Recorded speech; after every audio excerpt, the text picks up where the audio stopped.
একটা কথা শুনলেন আর যাচাই বাছাই না করে যারে বলেন তার গায়ে পানি ঢেলে দিলেন। এটাও তো একটা গুণের কাজ মতলব চাচা। ওরে আমি কি সেরাম কোনো কিছু করেছি? আমার কথা হচ্ছে দুই বন্ধুর মধ্যে যে একটা ভাব আছে, সে ভাবটাকে আমরা নষ্ট করতে যাব? আমার যদি তোর ক্লাস নিতে ভাল লাগে তাহলে তোর ক্লাস করতে ভাল লাগবে না কেন? হ্যাঁ, তোমার কথাই প্রমাণ হচ্ছে কি হাই লেভেলের সম্মান তোমরা আমারে করো। সবে তো চোরের খাতায় নাম লেখাইছো, এরপরে আল্লাহ জানে কত নিচে আর নামাবা। আরে তোমার কথা মতো তো আমি মাত্র লেখাপড়া শেষ করে আসিলাম। লেখাপড়া শেষ করলে হবে না, বয়স 18 হতে হবে। তুই গায়ে বদর মোটা হলেও তোর বয়স এখন 18 হয়নি। তাই নাকি? মিসবাহ চুরি করেছে? না না, চুরি করেছে হতে যাবে কেন? কথাটা তো সত্যি নাও হতে পারে, বিষয়টা জানতে হবে।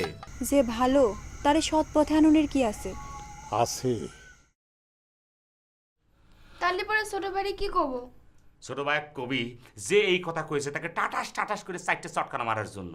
যে কথার ভিত্তি নেই সে কথা কবে কেন? বসে আছিস শুনে যা, গরম হয়ে যাচ্ছে আমার মাথা। আমি যে সিঙ্গাপুরে অবৈধ অবস্থায় ছিলাম সেটা অনেকে টের পালো কি করে?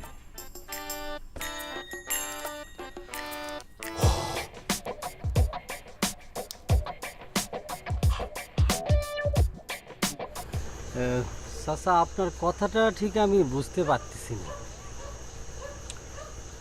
মাখন, আমি চাইনি গ্রামের লোক আমারে সন্দেহ করুক। আমি তোমার একটা দায়িত্ব দিতে চাইছিলাম, সেই দায়িত্বটা আজ দিতে চাই। চাচা, কি দায়িত্ব? তার আগে তুমি আমারে কও, যে সমস্ত শর্ত আমি দিছিলাম সেই সমস্ত শর্ত তুমি পালন করতে পারবা কি না? চাচা, মানে পালন করার মতো যদি শর্ত হয় আমি অবশ্যই পালন করব চাচা। শর্তটা পালন করার মতো এই যে থলিটা আছে না, জি চাচা। এই থলিটা একটা ঠিকানা মতন তুমি পৌঁছে দেবা। মানে চাচা, এই থলির মধ্যে কি আছে? সেটা তোমার জানার দরকার নেই, কোনোদিন জানারও চেষ্টা করবা না। কথাটা বুঝতে পারিস? আচ্ছা, কোন জায়গায় পৌঁছে দেওয়া লাগবে চাচা? ক্ষণে পৌঁছে দেওয়া লাগবে, এই থলির মধ্যে একটা ঠিকানা আছে, সেই ঠিকানা মতো তুমি পৌঁছে দেবা। কবে যাওয়া লাগবে? এখনই যাওয়া লাগবে। পারবা তো? ঠিক আছে চাচা, যাব। থলিটা ধরো। খবরদার, তুমি আর আমি ছাড়া বিষয়টা যেন কেউ জানতে না পারে।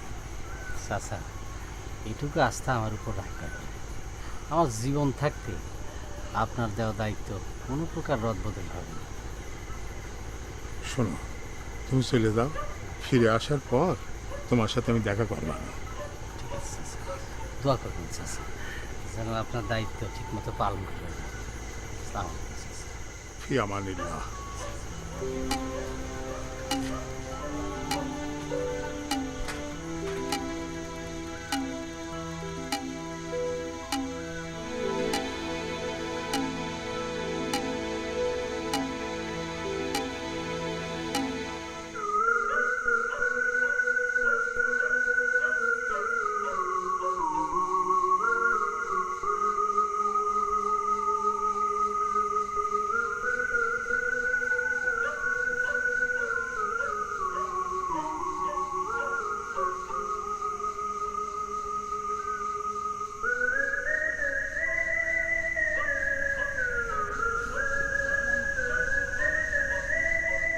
মতলব চাচা বাড়িতে নাই?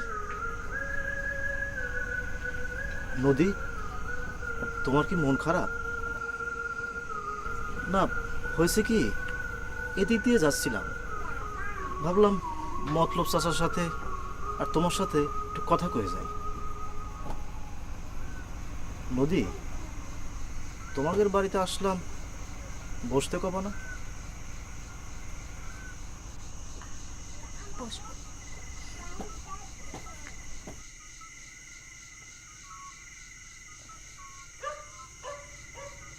না মানে করছিলাম, নিজের জীবন নিয়ে কি ভাবতেছো নদী? নিজের বিষয় মানে? না, ওই বাকি জীবনটা কীভাবে কাটাবা, কি করবা, এইসব আর কি। যেভাবে কাটছে সেভাবেই কাটে যাবে। ভাববার কি আছে? এটা তো অতিমাত্রায় নিষ্ঠুর সিদ্ধান্ত হয়ে গেল নদী। এভাবে কি একটা জীবন চলতে পারে? না পারার কি আছে? তোমার এই জীবন তো জীবন না। আমাদের চোখের সামনে তিল তিল করে তোমার জীবনটা ধ্বংস হয়ে যাবে, সেটা তো হতে পারে না। আমরা সেটা হতে দিতে পারি না। মানুষ হিসাবে আমাদের একটা দায়িত্ব আছে।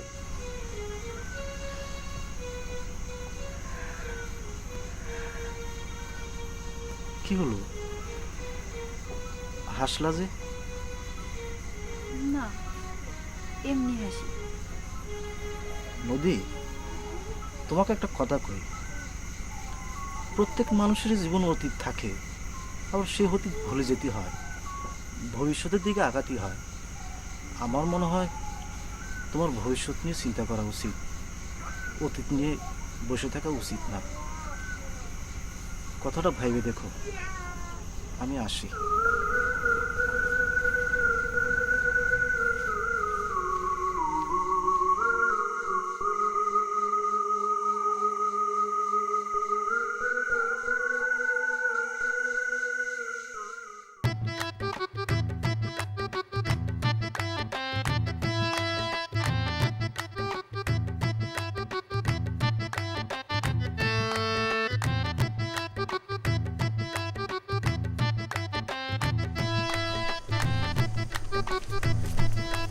কি ব্যাপার, এত সকাল সকাল আসতে খবর দিলা যে?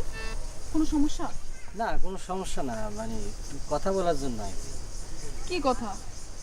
আমি 2 দিনের জন্য একটু কাজে যাচ্ছি আর কি। এই 2 দিন তোমার সাথে আমার কোনো দেখা হবে না।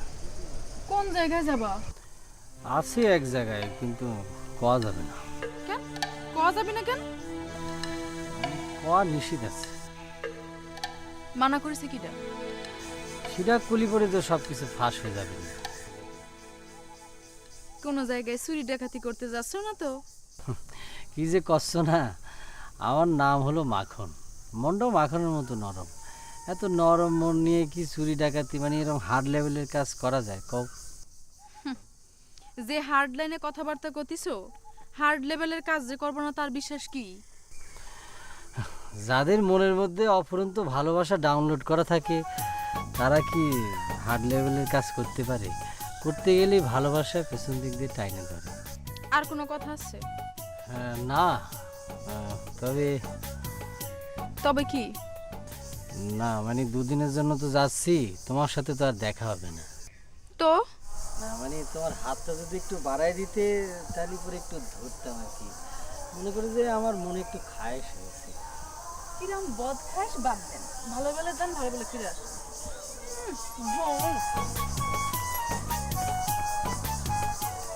একটা পবিত্র শুদ্ধ ছেড়ে একটা রিজেক্ট শব্দের জ্ঞানা করে আটকে আমার মনের মধ্যে বেদনা বর্ষণ করলে মনে খুব কষ্ট পেলাম।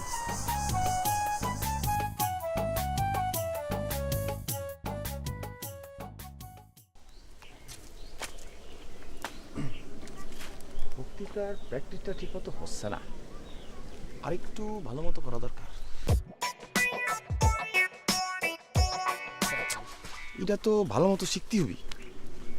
একজন বড় রাজনীতিবিদ হতে গেলে এই বিষয়টা খুব জরুরি। তো এটা কার কাছে শিখা যায়? আমার নিজেকে শিখতে হবে। কমল, নাজি ভাই, তোমার লোক একটা জরুরি কথা বলা হয়নি। আমার নাম কিন্তু এখন কমল না, আমার নাম হচ্ছে নূরে বাংলা। তোর নাম ইরে বাংলা না নুরু বাংলা সেটা জানার আমার কোনো বিষয় না। আমার কথা হচ্ছে, তুই নাকি কইছিস সিঙ্গাপুর থেকে আমি জেল কেটে আসি। তোমার কিটা কয়েছে? ঘরের লোক কয়েছে, তুই কয়েছিস, 100% কয়েছিস। এটা কোনো মিথ্যে কথা না। কিটা কয়েছে সেটা তো বলবা। কেন? আদুরি কয়েছে। What is this? কি কি করে ফাটালাম আর যায় কি করে ফেলালো? তাই আবার বিড়বিড় করে কি করছিস তুই? আসলে হয়েছে কি মাঝি ভাই, ওকে তো আমরা সবাই আদর আহ্লাদ করি, খালি সারাক্ষণ তো আহ্লাদ মাল্লাদ করি বেড়ায়, তো ওর কথা কোনো গুনার মধ্যে আনতে হয়? ইয়েস, আদুরি আহ্লাদ করে, সোহাগ করে। সেটা যেমন তুই জানিস, সেটা আমিও জানি। আদুরি যে সত্যি কথা কয় এটাও তুই জানিস। হ্যাঁ, সত্যি কথাটা হচ্ছে কি, এই বাইরে লোকজন বলা বলি করছিল যে তুমি নাকি সিঙ্গাপুরে জেল খাটে আসছো। এই বিষয়টাকে আমি ইনকোয়ারি করার জন্য একটা সিস্টেম ডাউনলোড করে আসলে ওকে দিয়ে জিজ্ঞেস করে পাঠিয়েছিলাম। এখন আমার মাথার ভিতরে কোন সিস্টেম ডাউনলোড হচ্ছে সেটা কি তুই জানিস? না করলি পরে জানবো কেবা করি। আমি শিওর করে করতে পারি তোর মাথার মধ্যে গন্ডগোল দেখা দিয়েছে। এটা করছো কে? কব না কেন, যে নিজের সুন্দর নাম মানে বাপ মা যেটা রেখেছে সেটাকে পরিবর্তন করে চেঞ্জলেস করে লম্বা একটা ট্রেনের দেওয়া নাম রেখেছি। ট্রেন যেমন ফুরফুর করে যায় সেরকম একটা নাম রেখেছি, নুরি বাংলা। আমার কথা হচ্ছে কোনটা, এটা কি একবার বেশি দুইবার ভাবা লাগে? যেমন করেই তুমি আমার সাথে মস্করা করতে চাও আর যাই করতে চাও, ট্রেনের কথা বলো আর সুর করে বলো, আমি যে নামটা রাখিছি অনেক বড় একজন জ্ঞানী মানুষের সাথে মিলিয়ে রাখিছি। এই জন্য তোমাদের গর্ব করা উচিত। হ্যাঁ, গর্বে আমার বুকটা ভরে যাচ্ছে, ফাইটে যাচ্ছে রে। ওরে গাদা, আমার কথা হচ্ছে কোনটা, গুরুর সম্মান করি, সবাই গুরুকে সম্মান করে, কোনো সমস্যা নেই। তাই বলে গুরুর নামের সঙ্গে নাম ভরে রাখতে হবে এমন কোনো কথা আছে? মনে কর গুরুর নাম হচ্ছে গব্বর সিং, তুই রেখে দিলি না আমি নুরি বাংলা গুরু গব্বর সিং, তাহলে কি হইলো? কোনো দরকার আছে? গুরু যে ভালো ভালো কাজ করে গেছে সেগুলোর দিকে খেয়াল করতেছিস না কিছুর জন্যই। গুরুর কাজ অনুসরণ কর, ভালো কিছু অনুসরণ করার পরে সেগুলো তুই কার্যকারিতা ফলে দেয়। তা না করে গুরুর নাম ডুবানোর একটা চেষ্টা চলতেছে। কেন রে, এগুলো কেন শুরু করেছিস তুই? হ্যাঁ দেখো মাঝি ভাই, আমার জ্ঞান দিবার আসবে না। এইসব জ্ঞান কিন্তু আমার খুব ভালো করে আছে, আমি যথেষ্ট জ্ঞানী একজন মানুষ। ওকে ওকে ফাইন, আমি তোমাকে কোনো জ্ঞান দিতে চাই নে। আমার কথা হচ্ছে যাদের কলঙ্ক থাকতে পারে যেটা আমার নাই, সেটা সবাই ভালো করে জানে। তুই আমার নামে এই গ্রামে আর কোনো কলঙ্ক রটাসতে ভাই। আমি কলঙ্ক রটাবো কে? তুমি আমার ভাই না, থুতু যে উপর দিকে মারলি পরে নিজের গায়ে পড়ে, এটা আমি জানি না। তুমি কোনো চিন্তা করো না ভাই, এই বিষয়টা যারা করতেছে এটা আমি দেখবা না। কাক কি করছে, উল্টো জ্ঞান দিতে চাচ্ছে। একটা জিনিস ভালো হয়েছে, বিশ্বাস করেছে।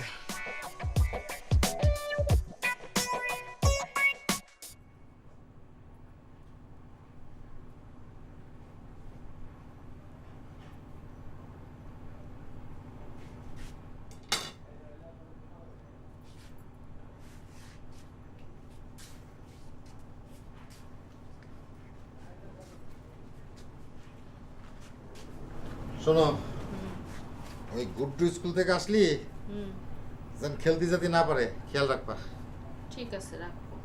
পারলে একটু ঘুম পাড়াই দেবা। আচ্ছা ঠিক আছে। খালি তো ঠিক আছে করতেছ, কাজে তো ফলাতে দেখি না। সন্ধ্যা হতে না হতে তোমার ছেলের ঘুম আসে। জামাল, কি কোথাও বের হচ্ছিস? হ্যাঁ মা, স্কুলে যাচ্ছি। তোর সঙ্গে একটা জরুরি আলাপ করতে চাইছিলাম। কোন বিষয়ে? কই কি ওই যে কামালের একটা বিয়ে দিলি কেমন হয়? এতদিনে মাথা খুললো। কে তুমি ওই কথা করছো কে বৌমা? মনে খায় হলো তাই কলম। দেখলি জামাল, তোর বউ কিরাম করে কথা কয়। ছেলে মেয়ের বিয়ের কথা তুললেই ঠাস করে একটা খোঁটা দেয়। কেন, আমি কি আবার ছেলে মেয়েরে কইছি যে বিয়ের বয়স পার করে তোরা বিয়ে কর? তুমিও তো ওগের ভাবি, তুমি বিয়ের দায়িত্ব নিতে পারো না? আপনারা হচ্ছেন গে গাজী বাড়ির হর্তাকর্তা।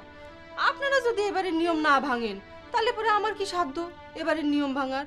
এই, তোমার এইসব নিয়ে চিন্তা করা লাগবে না, আমাদের চিন্তা আমরাই করবো না। দেখেছেন আপনার ছেলে কিরম বড় একটা কথা কলো, বুঝই দিল যে আমি এই বাড়ির কেউ না। আমার কি অধিকার আছে এবারে কোনো কিছু নিয়ে কথা কওয়ার? তুমি জিরাম কইছো শিরাম উত্তর দেছে, এতে দোষের কি আছে? এই কথা কাটাকাটি বাদ দাও তো মা, তুমি যেটা কবা সেটাই হবে। তাহলে কি কামালের জন্য দুই একটা মেয়ের খোঁজ খবর নিবি? ঠিক আছে। আমিও কি দুই একজনরে কব মেয়ের খোঁজ খবর নেওয়ার জন্য? করতে চাইলে করতে পারো। একটা কথা করতে চাচ্ছিলাম, যার বিয়ে সে রাজি হবে নি তো? তার এখনো বিয়ের বয়সই হয়নি, শিরম ধারণা নিয়ে বসে নেই তো আবার? তোমার বৌমা কিন্তু খারাপ করেনি মা। কামালের সাথে কি এই বিষয়ে কোনো আলাপ করিস? না, সেভাবে কিছু কইনি।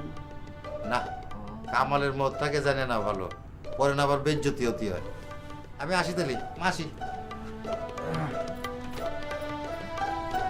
ঠিকই কিন্তু কয়েছে।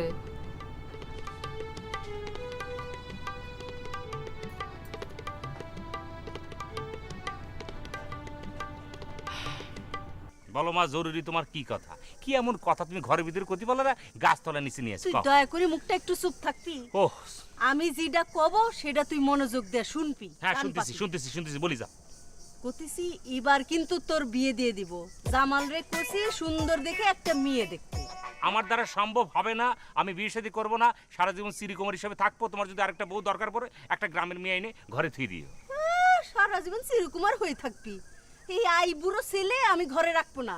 তোর বয়সে সকল গ্রামের ছেলের 3-4টা করে ছাওয়াল আছে। হ্যাঁ, তো থাকলে থাকছে, তো সেটা কি আমার বলতে হবে নাকি? আমি সেটা ভালো করে জানি মা, প্লিজ আমাকে ডিস্টার্ব করবো না। আমার জীবন আমার, আমি আমার জীবনকে যেভাবে খুশি সেভাবে না রাস্তা দিয়ে চলবো। এই কামাল শোন, এই এমনিতেই তোর ভাবিরা আমারে দোষারোপ করে যে আমি নাকি আমার ছেলে মেয়েদের ঠিক বয়সে বিয়ে দেই না। এইটা ঠিক না বাবা। ওকে, ভাবি এই কথা কয়েছে, তবে সিঙ্গাপুর আবার চলে যাব, কোনো সমস্যা নেই। তোমাকে ডিস্টার্ব হচ্ছে তাই না? তুই সিঙ্গাপুরে যাবি যা, সুন্দর দেখে একটা মেয়ে চাউল বিয়ে করে তুই চলে যা। তোরে না করিছে কিডা? বিয়ে আমি তোরে দিয়েই ছাড়বো এবার।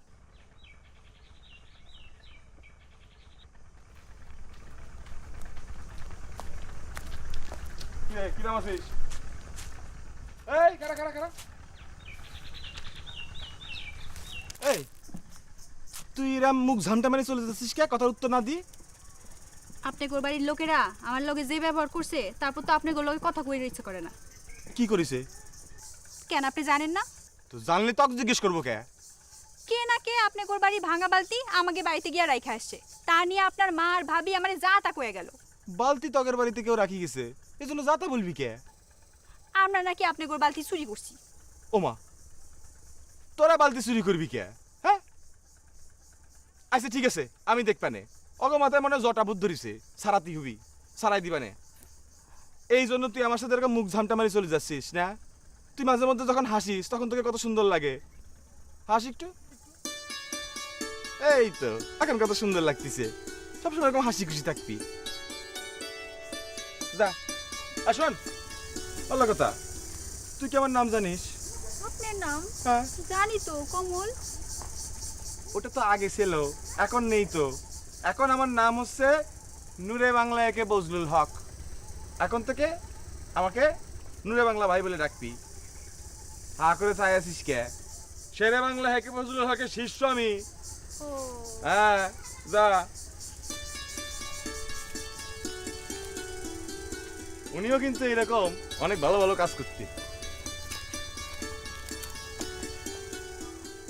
দোস্ত, মনে করছিলাম তুই সিঙ্গাপুর থেকে আসার সময় আমার জন্য অন্তত দামি কিছু নিয়ে আসবি, কিন্তু হায়রে কপাল, তুই আসলি খালি হাতে। হ্যাঁ না, একটা কথা কি, আসলে ভরা হাতে চলে আসছিলাম, কিন্তু মাঝখানে আমার একটা দান করাতে অভ্যাস হয়ে গেছে, সেক্রিফাইস, সেটাই করে আসতে হতো।